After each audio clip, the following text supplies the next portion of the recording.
Hi, it's Chris from Historian again.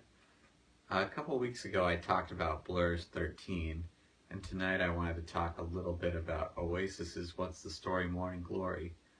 So, in the 90s, Blur and Oasis were pretty much arch enemies. They were rivals. They were the two biggest bands in England.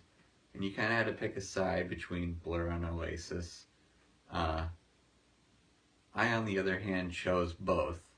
Although I was always more of a Blur guy, I have to say What's the Story Morning Glory by Oasis might just be better than any one Blur album.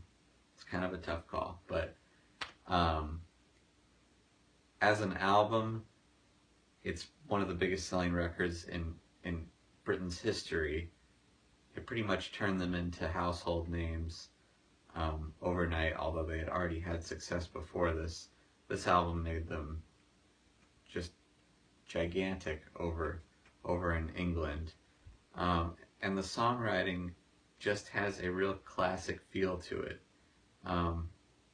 It was 90s Britpop, of course, but there was something more traditional about Oasis.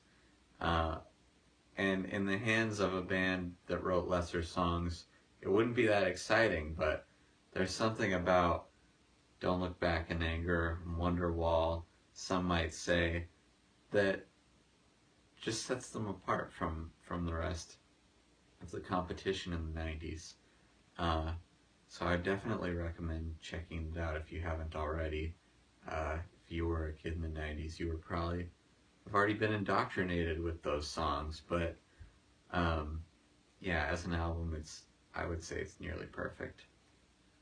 So thanks for listening, and go check it out.